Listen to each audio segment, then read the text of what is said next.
Hello students, आज हम पढ़ने जा रहे हैं पीसीआर। पीसीआर मतलब पॉलीमरेज चेन रिएक्शन। ये एक मॉलिक्यूलर टेक्निक है, बहुत ही फास्ट और इनएक्सपेंसिव टेक्निक है। It was given by Kary B Mullis. Kary B Mullis जो है ये एक अमेरिकन साइंटिस्ट है। इनका जो बैकग्राउंड है वो केमिस्ट्री में है। 1980s में इन्होंने ये टेक्निक इन्वेंट की जो आज के एक्सपेरिमेंट्स का बेस बन चुका है। मतलब आज अगर हम अपने रिसर्च की बात करें तो हम पीसीआर के बिना कहीं भी स्टैंड नहीं करते हैं। क्यों? क्योंकि पीसीआर वो टेक्निक है जो एक कोई भी पर्टिकुलर सेगमेंट ऑफ जो भी जीन होगा या जीन ऑफ इंटरेस्ट होगा या डीएनए आप कह लो, उसको एम्पलीफाई करने में हेल्प करता है। अब मैं आपको एक छोटी सी एग्जांपल देके समझाने की कोशिश करूँगी। आपने कितने भी क्राइम एरियाज़ देखे होंगे, वहाँ पे जैसे प्रूफ के तौर पे हमें कुछ ब्लड सैंपल्स मिलते हैं या फिर हेयर फॉलिकल्स मिलते हैं। तो वो जो लैब में क्या करते हैं, अब वो तो बहुत ही कम अमाउंट में है। अब आपको पता ही है कि जो न्यूक्लियस होता है वो WBC में ही होता है और उसमें डीएनए होता है हमारा। तो अब हमने जो बहुत कम कॉपीज़ हैं हमारे पास डीएनए की, हमने उसको बहुत ज़्यादा अमाउंट में स्टोर करके रखना है ताकि हमें इन्वेस्टिगेशन में आसानी हो। तो वहाँ पे ये पीसीआर टेक्निक ही यूज़ होती है। मतलब वो क्या करते हैं, जो भी हमारा जीन ऑफ इंटरेस्ट होता है उसकी मल्टीपल कॉपीज़ बना देते हैं, कह लो आप बिलियंस ऑफ कॉपीज़ बना देते हैं, ताकि अब हमारे पास हमारा जो एविडेंस है वो बहुत ही ज़्यादा अमाउंट में हमारे पास है।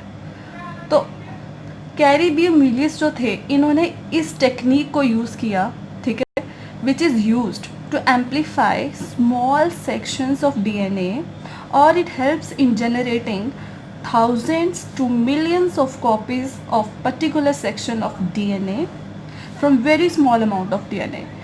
कोई भी मतलब डीएनए सेगमेंट है जिसे हमें एम्पलीफाई करवाना है। एम्पलीफाई का मतलब होता है बहुत सारी कॉपीज़ बनाना, मतलब एक छोटे से नंबर से उसका नंबर इंक्रीज़ कर देना, तो उसका मतलब होता है एम्पलीफाई या एम्पलीफिकेशन।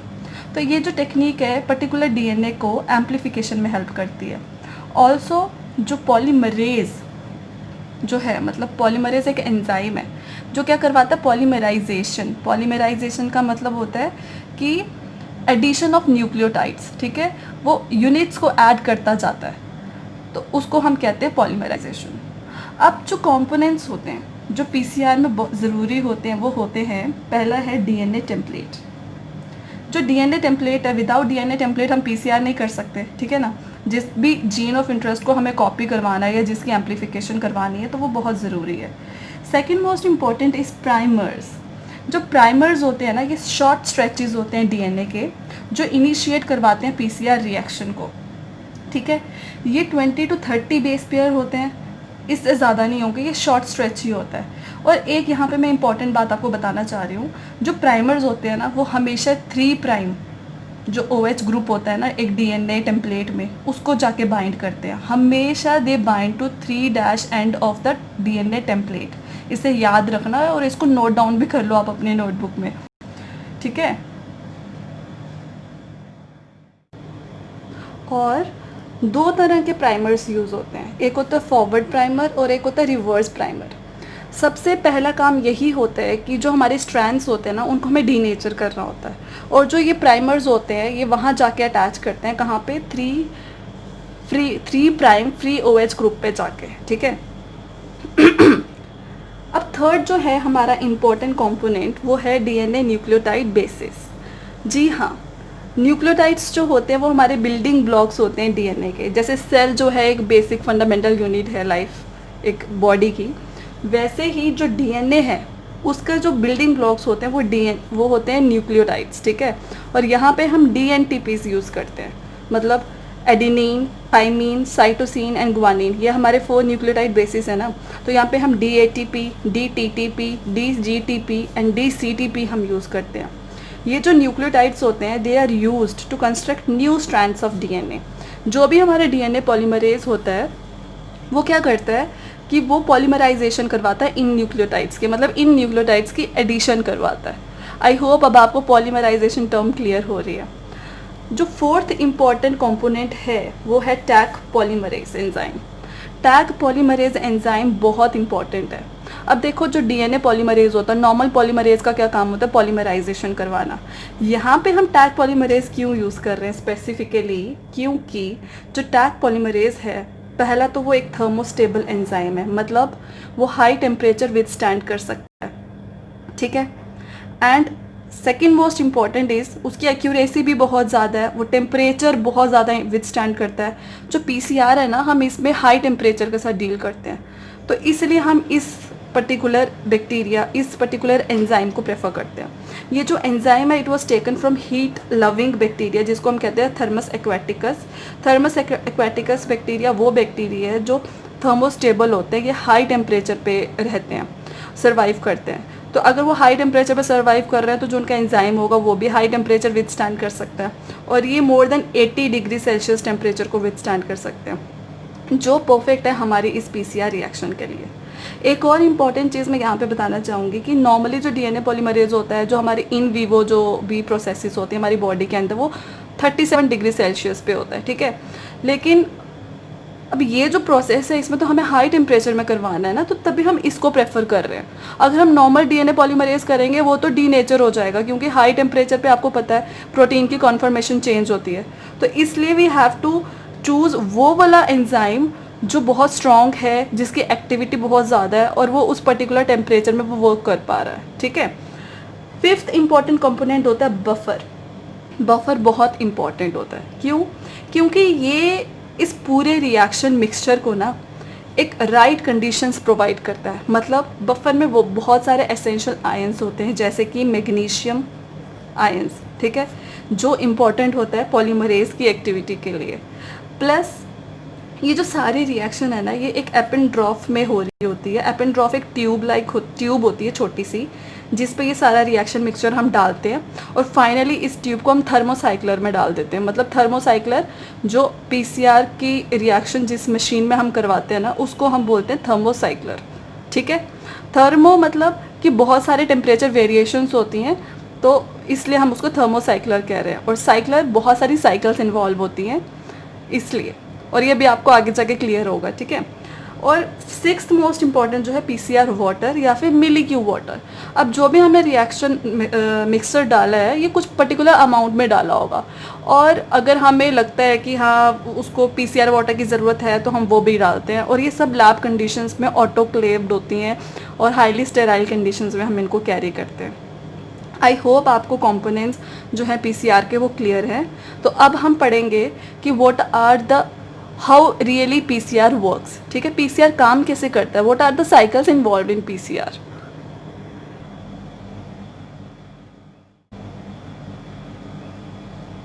तो अब हम पढ़ेंगे कि हाउ पीसीआर वर्क्स, पीसीआर काम कैसे करता है। अभी हमने कंपोनेंट्स तो पढ़ लिए, हमें पता है कि प्रोसेस होती क्या है, पॉलीमरेज चेन रिएक्शन होता क्या है, लेकिन अब एक्चुअल में क्या मैकेनिज्म है जिसके थ्रू ये सारी रिएक्शंस हो रही हैं।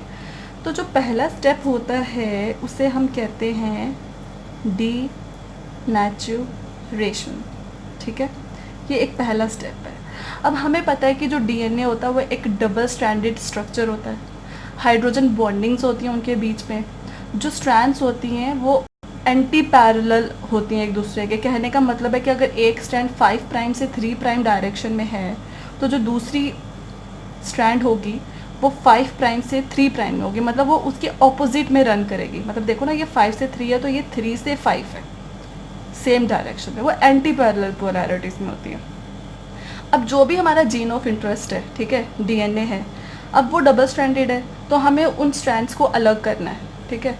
तो हम क्या करते हैं, हम डीनेचुरेशन करवाते हैं, डीनेचर करते हैं अपने डबल स्ट्रैंडेड डीएनए को 90 से 94 डिग्री सेल्सियस के बीच में। ये पर्टिकुलर हम टेम्परेचर रेंज देते हैं, और ये जो टेम्परेचर रेंज है ना, ये वेरी करती है। आपको कुछ लाइक कहीं आप देखोगे तो आपको 92 लगेगा या 96 लगेगा, वो डिपेंड करता है कि आपका डीएनए स्ट्रैंड का नेचर कैसा है, कितने मतलब उसकी हाइड्रोजन बॉन्डिंग कैसी है, कितने 80 जीसी रीजन्स हैं, उस पर डिपेंड करता है, ठीक है। तो हमने जैसे ही टेम्परेचर बढ़ाया तो जो हाइड्रोजन बॉन्डिंग होगी ना, वो टूटना स्टार्ट हो जाएगी। और हमें ये चीज़ इंश्योर करनी है कि हमारे जो स्ट्रैंड्स हैं वो कम्प्लीटली अलग हो जाएं। तो हम एक पर्टिकुलर मतलब टाइम ड्यूरेशन के लिए, मतलब हम 15 से लेकर 30 सेकेंड्स तक टाइम देते हैं ताकि जितने भी हमारे जो स्ट्रैंड्स है डीएनए की वो अच्छे से डीनेचर हो जाए, वो अच्छे से अलग हो जाए, उसमें कोई भी वीक इंटरेक्शंस न रहे। अब हमारे पास एक completely 2 strand single strands of DNA आ चुकी हैं, जो आपको यहाँ पे दिख रहा होगा, ठीक है। तो ये हो गया, हमने कम्प्लीटली डीएनए को डीनेचर कर दिया, ठीक है।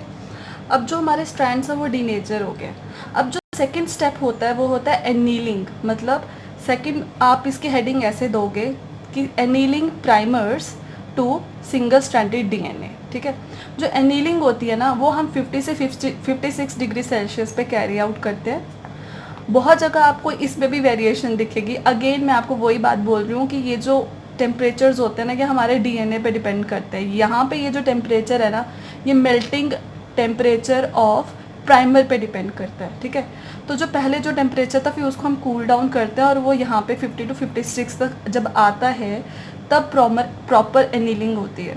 अब एनीलिंग का मतलब क्या होता है? चिपकाना। किसी चीज़ को आपने एनील किया, किसी को किसी से चिपकाया, तो उसमें यही मतलब है।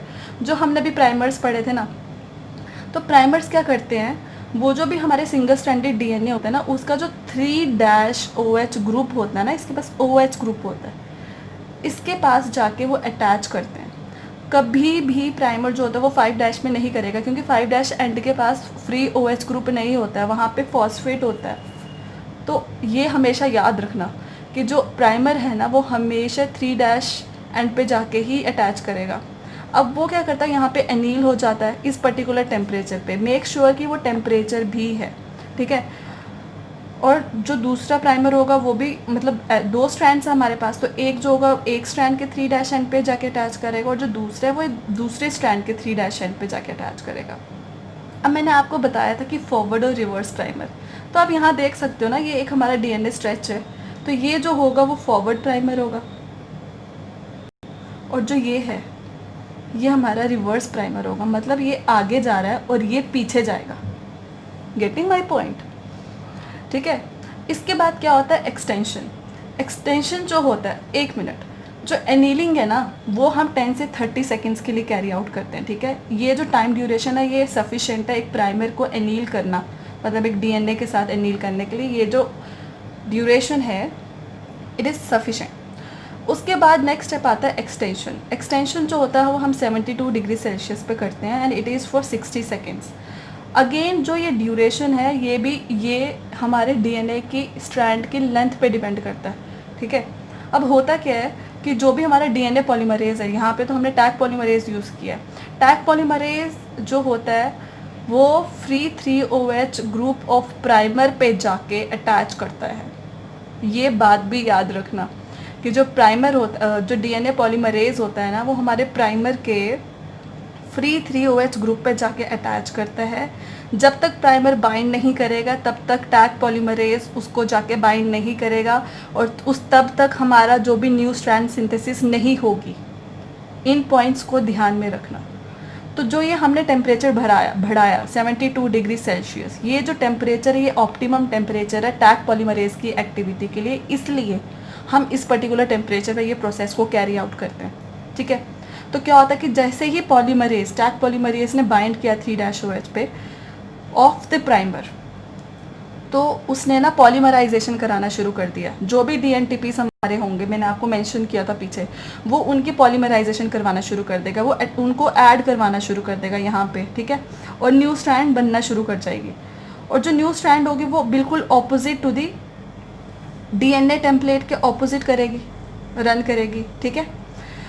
तो कहने का मतलब ये हुआ कि जो हमारा जो न्यू स्ट्रैंड सिंथेसिस हो रही है वो 5' to 3' डायरेक्शन में हो रही है, ठीक है। मैं यहाँ लिख रही हूँ 5' to 3' डायरेक्शन में न्यू डीएनए सिंथेसिस होती है। प्लीज़ ये पॉइंट भी इम्पॉर्टेंट है, इसको आप कहीं नोटबुक में नोट कर लो, ये भी इम्पॉर्टेंट पॉइंट है, ठीक है। वैसे ही नीचे भी आप देखोगे 3' यहाँ पे जाके ये टैग पॉलीमरेज है वो अटैच कर रहा है और वो सिंथेसिस करवा रहा है न्यू स्ट्रैंड की, मतलब वो पॉलीमराइजेशन करवा रहा है DNTPs की, और नया स्ट्रैंड बन रहा है, और वो भी 5 से 3' में ही बन रहा है, क्योंकि अगर नीचे का जो पोलैरिटी है वो 3' to 5 है, ऑब्वियसली जो उसकी नेक्स्ट होगी अपोजिट होगी वो 5 to 3 होगी। तो इस तरह से हमारा न्यू डीएनए सिंथेसाइज होता है और डबल स्ट्रैंडेड डीएनए बन जाता है। और ये जो होता है यूजुअली मतलब 1 minute is sufficient to make 1000 base pairs of DNA, ठीक है। अदरवाइज वो तो एक डीएनए के मेन स्ट्रैंड पे ही डिपेंड करता है। ये 3 साइकिल्स जो थी ये इम्पॉर्टेंट है फॉर, मतलब ये जो 3 साइकिल्स हैं ये इन्वॉल्व होती हैं पीसीआर, मतलब हाउ पीसीआर वर्क्स, ये 3 साइकिल्स होती हैं। अब क्या होता है अब ये डबल स्टैंडर्ड बन गए, अब फिर से वो जो डीनेचुरेशन वाली साइकिल थी ना वो रिपीट होगी, फिर से वो डीनेचर होंगे स्ट्रैंड जो बने थे, फिर एनीलिंग होगी, फिर एक्सटेंशन होगी, फिर डबल स्टैंडर्ड बनेगा, और ऐसे प्रोसेस चलता रहता है। तो यूजुअली 20 to 40 टाइम्स रिपीटिशन होती है इन साइकिल्स की, तब जाके हमारा जो डिज़ायर अमाउंट ऑफ डीएनए है वो बनता है। मतलब usually billions of copies of DNA बनती है, और वो डिपेंड करता है कि हमारा एक्सपेरिमेंट कैसा है। और ये जो पूरी प्रोसेस है ना, ये मतलब आप लगा लो कि it can be completed in 1 hour, 1 घंटे में भी हो सकती है, या इसको 2 to 3 आवर्स भी लग सकते हैं। मतलब विद इन आवर्स आपको जो आपका डीएनए कंटेंट है उसकी मल्टीपल कॉपीज मिल जाएंगी। फिर फाइनली देखने के लिए कि क्या आपका जो जीन ऑफ इंटरेस्ट है कि क्या वो वाकई एम्पलीफाई हुआ है कि नहीं हुआ है, तो उसको चेक करने के लिए हम जेल इलेक्ट्रोफोरेसिस करते हैं। हम जेल में रन करते हैं अपने डीएनए को और देखते हैं कि क्या मतलब एक पर्टिकुलर मार्कर यूज़ करके कि क्या जो हमारा जीन ऑफ इंटरेस्ट है जिस भी पर्टिकुलर साइज़ का वो हुआ होगा कि वो एम्पलीफाई हुआ है कि नहीं हुआ है, उसके बैंड की इंटेंसिटी देख के हम चेक कर सकते हैं। तो वो एक अलग टेक्निक है। तो आई होप आपको मैंने जितना भी अभी समझाया ये आपको समझ में आया। और एक और पॉइंट था मैंने मिस कर दिया, सॉरी, कि जो हमने प्राइमर्स यूज़ किए थे, आपको ये तो पता ही है कि ये ओलिगोन्यूक्लियोटाइड्स होते हैं, मतलब स्ट्रेच होते हैं डीएनए के। ये इस तरह से डिज़ाइन किए जाते हैं कि जो ये होते हैं ना ये कॉम्प्लीमेंट्री होते हैं हमारे टेम्पलेट स्ट्रैंड के। टेम्पलेट स्ट्रैंड मतलब वो डीएनए स्ट्रैंड जो सिंथेसिस करवाएगा, ये भी टेम्पलेट स्ट्रैंड है, ये भी टेम्पलेट स्ट्रैंड है, मतलब जिस भी स्ट्रैंड पे जाके प्राइमर बाइंड करता है उसको हम टेम्पलेट स्ट्रैंड बोलते हैं, ठीक है। तो जो प्राइमर्स होते हैं ना वो हमेशा उनकी एंटी पैरेलल पोलैरिटी, मतलब वो कॉम्प्लीमेंट्री स्ट्रैंड्स होते हैं, मतलब उनका जो सीक्वेंस होता है वो टेम्पलेट स्ट्रैंड के सीक्वेंस के कॉम्प्लीमेंट्री होगा। तो मतलब अगर यहाँ पे ए है तो यहाँ पे टी होगा, जी है तो यहाँ पे सी होगा, जी सी, ऐसे ऐसे करते, ठीक है। तो आई होप आपको ये लेक्चर समझ में आया। और हर वीडियो में मैं आपको बोलती हूँ अगर आपको कोई भी डाउट है तो प्लीज़ आप कमेंट सेक्शंस में बताएं कि आपको क्या डाउट है इस चीज़ में। मैं डेफिनेटली आपके सारे डाउट्स को क्लियर करने की कोशिश करूँगी।